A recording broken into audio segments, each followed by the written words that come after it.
Pessoal, o canal é novo, então eu peço que se inscrevam no canal para dar uma força para o canal aí, para crescer. Peço que cliquem no joinha, né, para a gente ter um feedback de que vocês gostaram dos vídeos.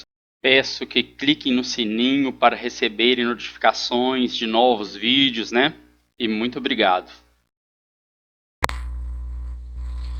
Audiobook livro Pense em Riqueza. Audiobook livro Pense em Riqueza, por Napoleão Hill. Pensamentos são coisas. Esse é o capítulo 1, parte 1. O poder que anuncia sucesso é o poder da mente. Como fazer com que a vida diga sim em vez de não aos seus planos e ambições? Em verdade, pensamentos são as coisas e bem poderosas até, quando se unem a propósitos definidos, persistência e um ardente desejo de serem traduzidos em riquezas ou outros objetos materiais. Há alguns anos, Edwin C. Barnes descobriu quanto é verdade que os homens realmente pensam e enriquecem. A descoberta não se deu de uma vez. Chegou aos poucos, começando com o ardente desejo de se tornar sócio do grande Edison.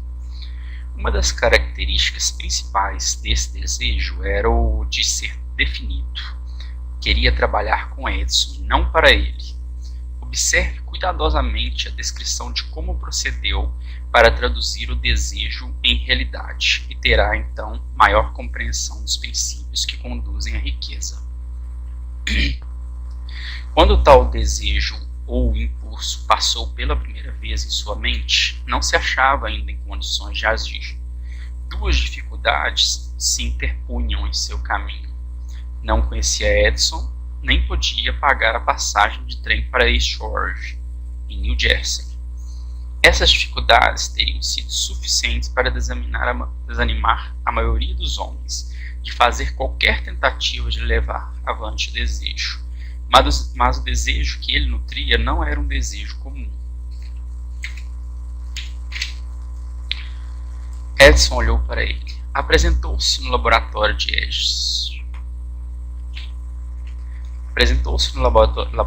Edison, anunciando que viera para entrar em negócios com o inventor, referindo-se ao primeiro encontro Barnes-Edison. Disse esse último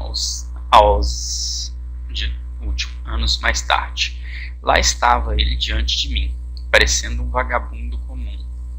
Não havia algo na expressão de seu rosto que transmitia a impressão de que ele estava decidido a conseguir o que buscava.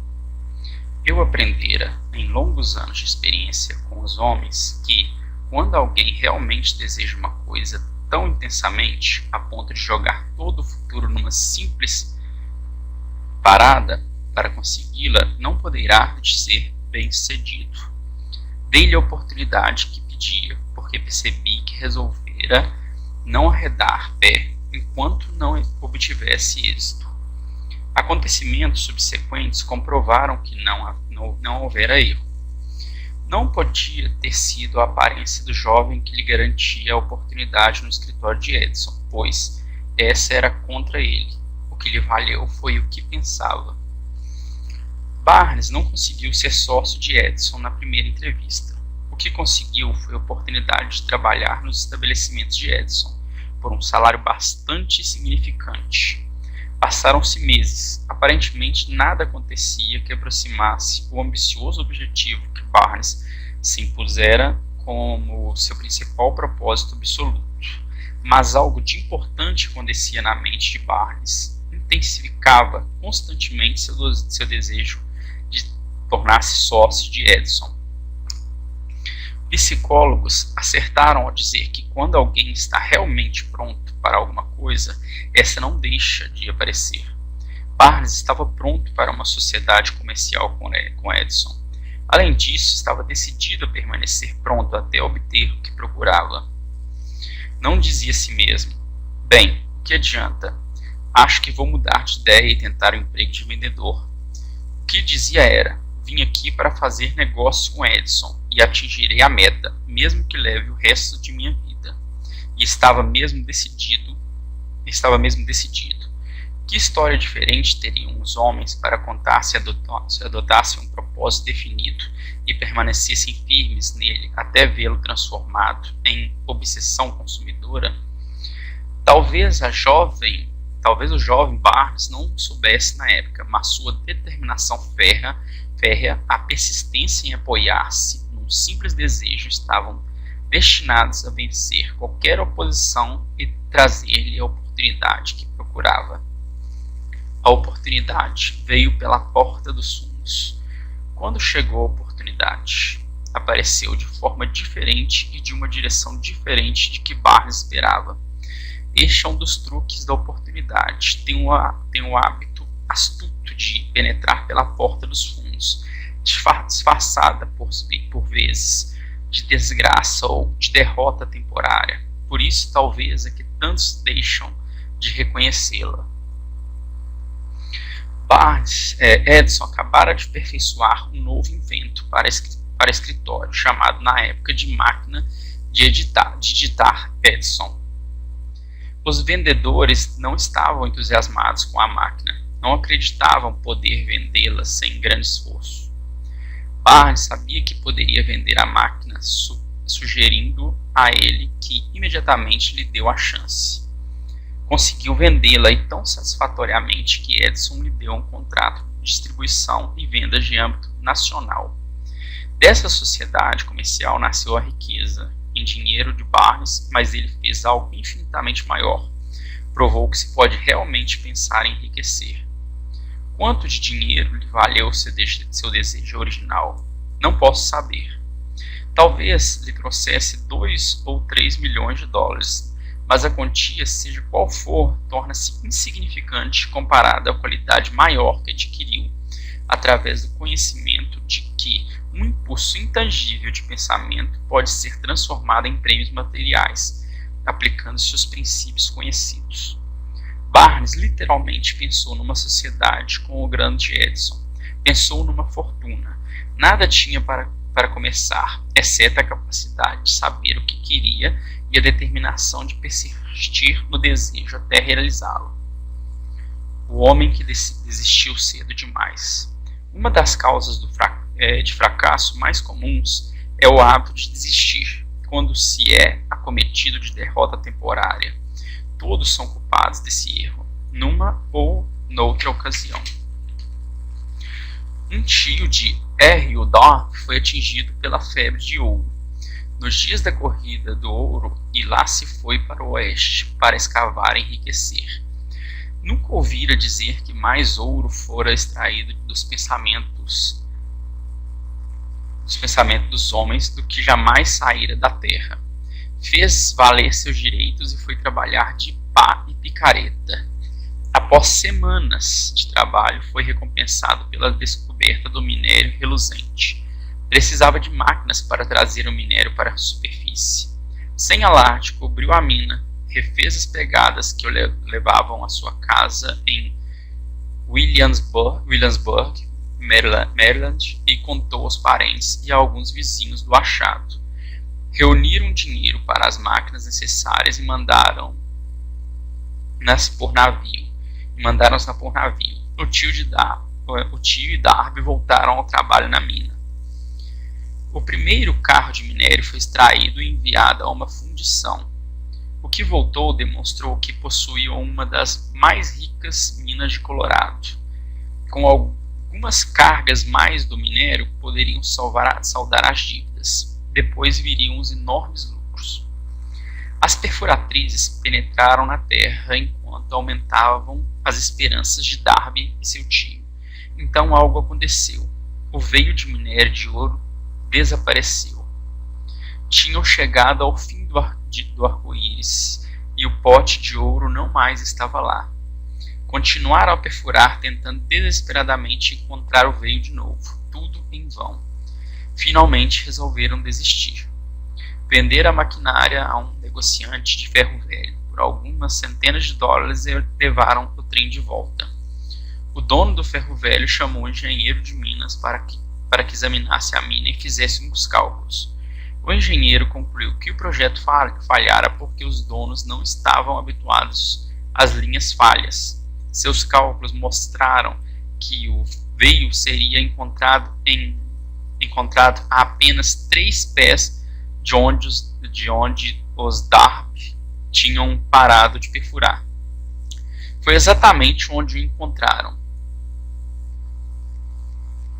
O homem do ferro velho retirou milhões de dólares em minério da mina, porque foi suficientemente esperto para procurar o conselho de um perito antes de desistir. Sucesso a um passo além da derrota.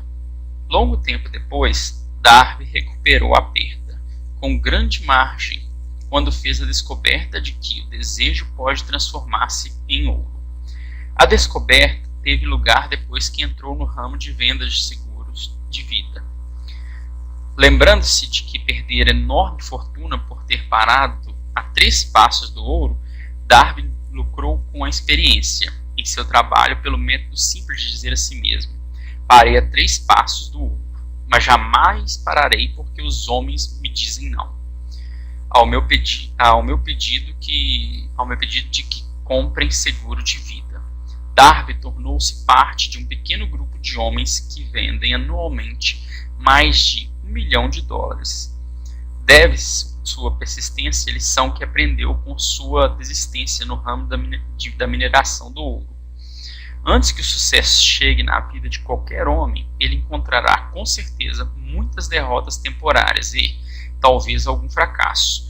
Quando a derrota alcança o homem, a coisa mais fácil e lógica para se fazer é desistir. É o que faz exatamente a maioria das pessoas.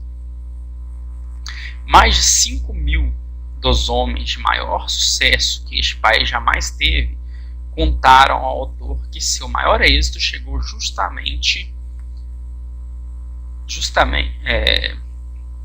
antes do sucesso chegue na vida de qualquer homem, ele encontrará com certeza muitas derrotas temporárias e talvez algum fracasso.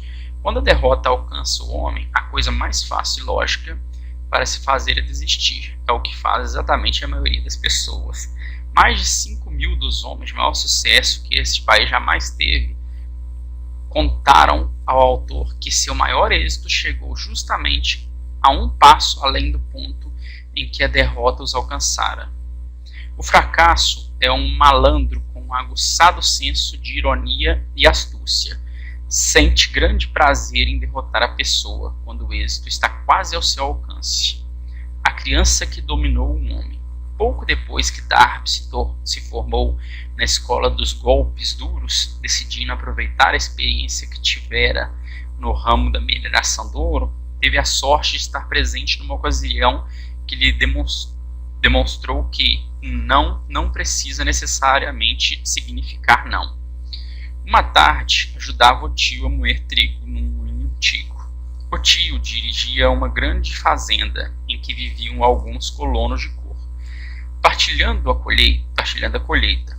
Silenciosamente abriu-se a porta e uma criança de cor pequena, filha de um dos arrendatários, entrou, parando ao lado da porta. O tio ergueu os olhos e, vendo a criança, berrou-lhe asperamente: "O que é que você quer?" Medrosa, a criança respondeu: "Mamãe dizeu para mandar 50 centavos para ela." "Não o farei", retorquiu o tio. "E agora, corra para casa." "Sim, senhor", disse a menina, mas não se moveu. O velho continuou o serviço, estava tão entretido que nem percebeu que a criança não ia embora. Ao erguer os olhos, deparou com ela no mesmo lugar. Gritou-lhe: já lhe disse que fosse para casa. Agora vá, senão vou bater em você." "Sim, senhor", respondeu a criança, mas não se mexeu. O tio largou um saco de farinha que ia despejar no funil, apanhou um bastão do barril e se dirigiu à criança com uma expressão que indicava barulho. Darby conteve a respiração. Estava certo de que testemunharia uma violência. Sabia que o tio tinha um temperamento feroz. Quando este chegou ao lugar em que estava a menina, ela deu um passo à frente rapidamente, olhou nos olhos e gritou, no tom mais alto de sua voz aguda: Minha mãe tem de ter os 50 centavos. O tio parou, olhou por um momento, depois colocou o pau no chão e, tirando do bolso meio dólar, deu-o à criança. Esta pegou o dinheiro e se afastou devagar em direção à porta, sem tirar os olhos, por um minuto sequer, do homem que acabara de dominar. Depois que ela se foi, o tio se sentou numa caixa e ficou a olhar pela janela para o espaço. Por mais de 10 minutos, refletia horrorizado sobre a surra que levara. Darby também raciocinava. Fora a primeira vez em toda a sua experiência que vira uma criança de cor dominar uma pessoa adulta branca. Como o fizera? O que se sucedera ao tio que o fizera perder a ferocidade e se tornar dócil como um cordeiro? Que estranho poder usar a criança, que se tornara dona da situação. Estas e outras perguntas semelhantes passavam pela mente de Darby, mas ele só encontraria a resposta anos mais tarde, quando me contou a história. É coisa estranha. Essa experiência incomum foi contada ao autor no velho moinho, no próprio local em que o tio sofrera a derrota. O sim por trás do não.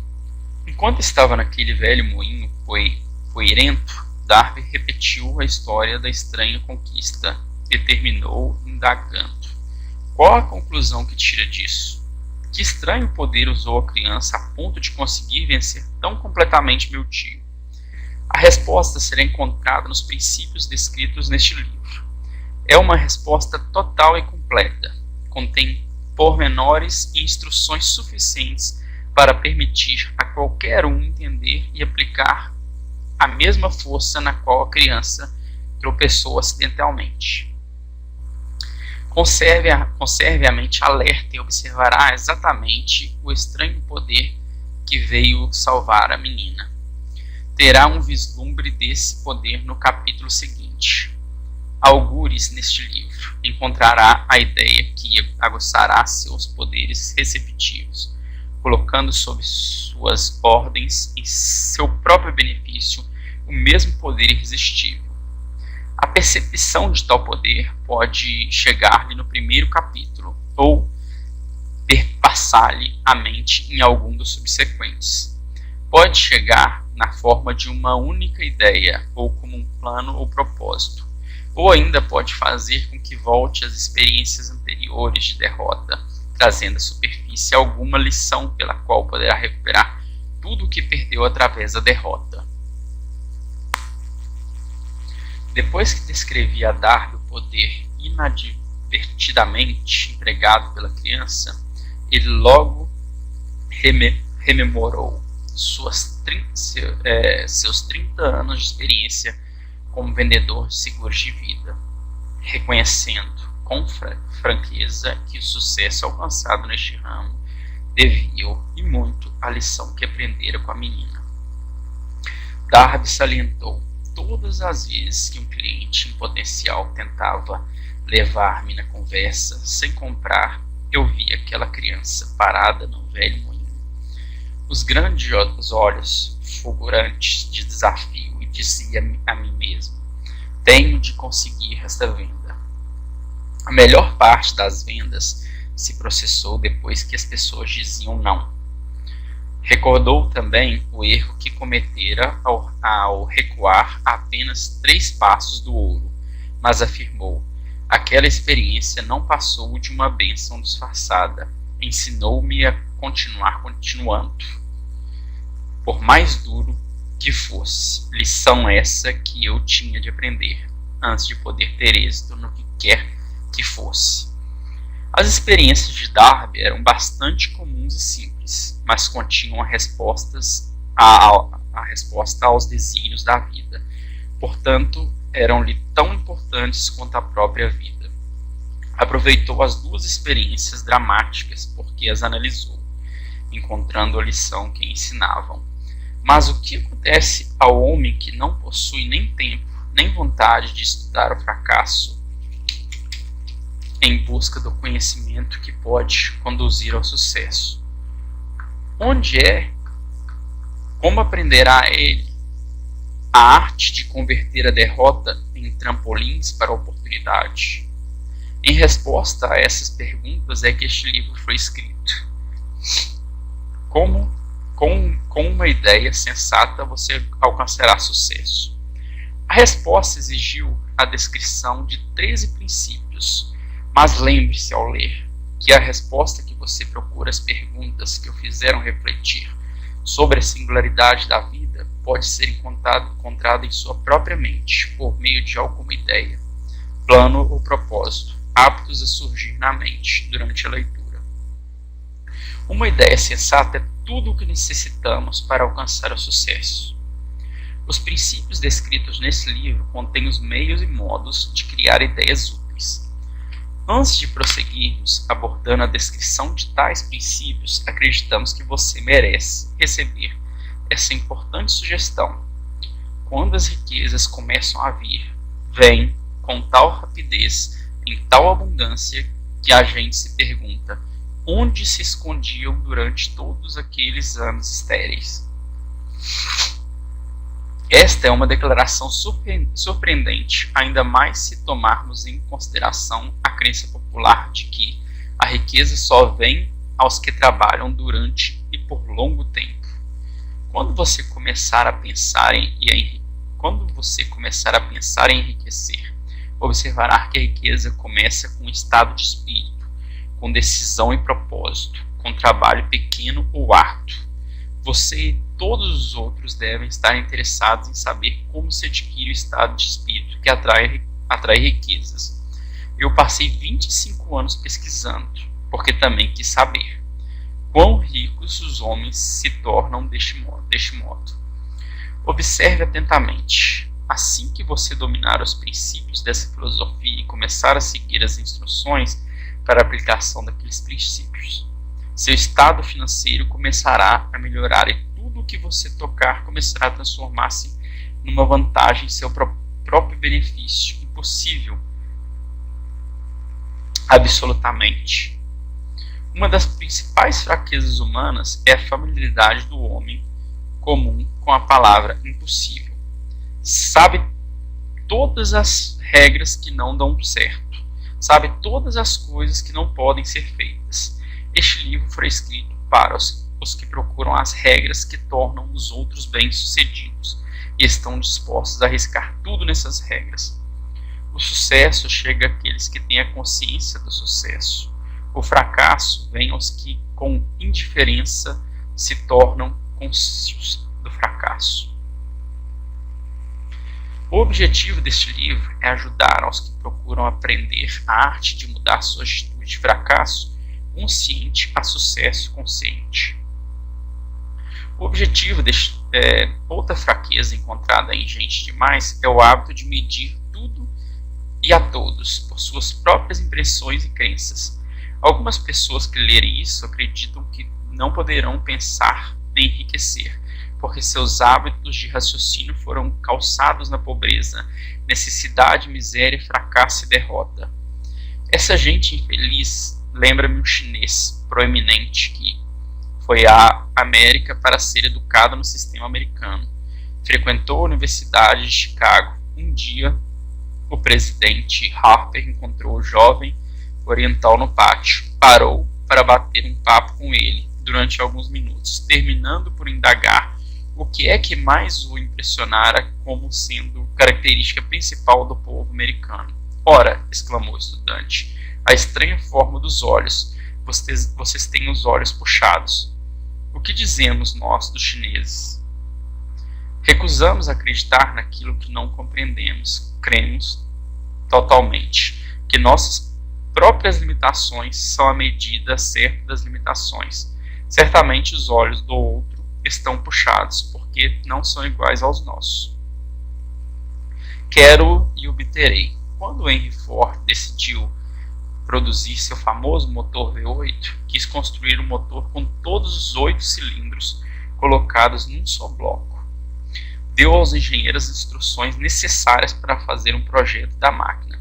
O desenho foi feito no papel, mas os engenheiros concordaram unanimemente em que era impossível engastar um motor de 8 cilindros numa só peça. Ford disse: façam de qualquer maneira, mas replicaram: é impossível. Continue, ordenou Ford, e permaneçam no serviço até conseguirem, não importa quanto tempo leve. Os engenheiros continuaram. Nada mais lhes restava fazer, senão permanecer no quadro da Ford. Passaram-se 6 meses e nada aconteceu. Outros 6 meses passaram ainda. Os engenheiros tentavam todos os planos concebíveis para executar as ordens, mas a coisa parecia fora de dúvida, impossível. No fim do ano, Ford conferenciou com os engenheiros, que novamente lhe informaram que não tinham encontrado jeito de executar-lhe as ordens. Vou em frente, terminou Ford. Quero e obterei. Prosseguiram então, e como por passe de mágica, o segredo foi descoberto. A determinação de Ford de vencer mais uma vez. Talvez esta história não tenha sido descrita com absoluta precisão, mas em resumo e no conteúdo está correta. Tire suas deduções. Você que quer pensar em enriquecer do segredo dos milhões, Ford, se puder, não será preciso procurar muito. Henry Ford foi um sucesso, porque entendeu e aplicou os princípios do sucesso. Um deles é o desejo, o conhecimento do que se quer. Lembre-se da história de Ford, enquanto lê, e assinale as linhas nas quais o segredo de sua estupenda realização foi descrita. Se puder fazê-lo, se puder apontar o determinado grupo de princípios que tornarem Henry Ford rico, você poderá igualar-lhes os feitos em quase qualquer dos ramos para os quais tem vocação.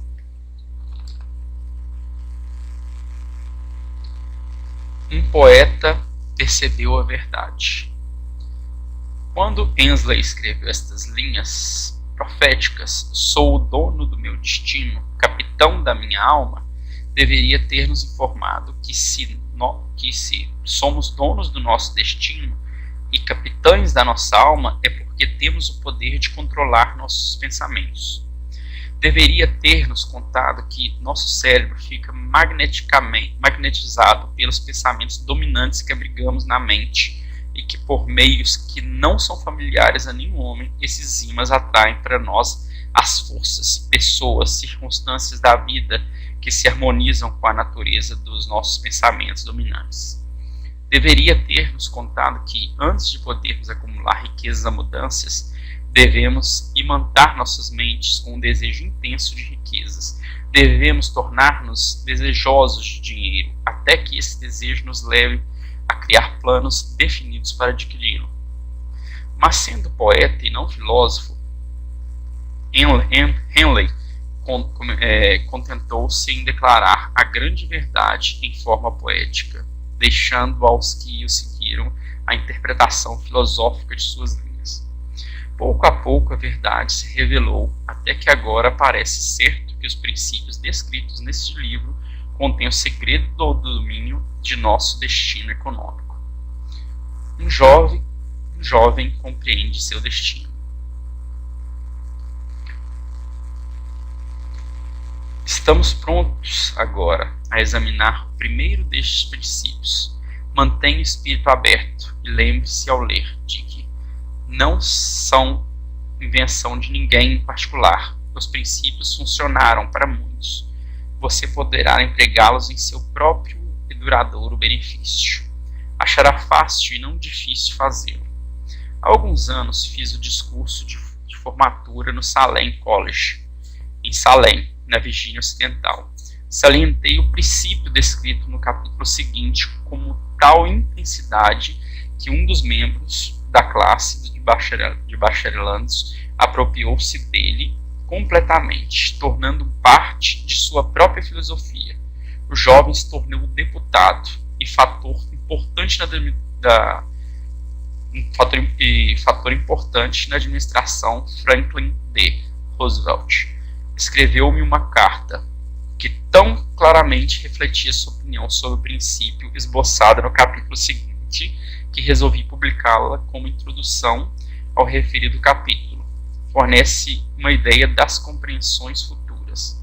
Meu caro Napoleão, minha tarefa como membro do Congresso, tendo-me dado compreensão dos problemas de homens e mulheres, faz com que lhe escreva para lhe oferecer-lhe uma sugestão que poderá ser útil a milhares de pessoas dignas. Em 1922, quando fez o discurso de formatura no Salem College, era eu um dos bacharelandos. Naquele discurso, o senhor implantou-me na mente a ideia que foi responsável pela oportunidade que tenho agora de servir ao povo de meu estado, e será responsável em grande escala por qualquer futuro sucesso que possa ter. Lembro-me como se fosse ontem da maravilhosa descrição do método pelo qual Henry Ford, com muito pouca instrução, sem um centavo, sem amigos influentes, se elevou a grandes alturas. Resolvi então, antes mesmo de terminado o seu discurso, que lutaria por um lugar para mim, não importando as dificuldades que tivesse de vencer. Milhares de jovens terminaram os estudos este ano e dentro dos próximos anos.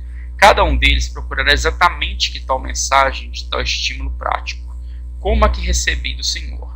Quereram saber para onde se dirigir, o que fazer para começar a vida. O Senhor poderá contar-lhes porque já ajudou a resolver os problemas de tanta gente.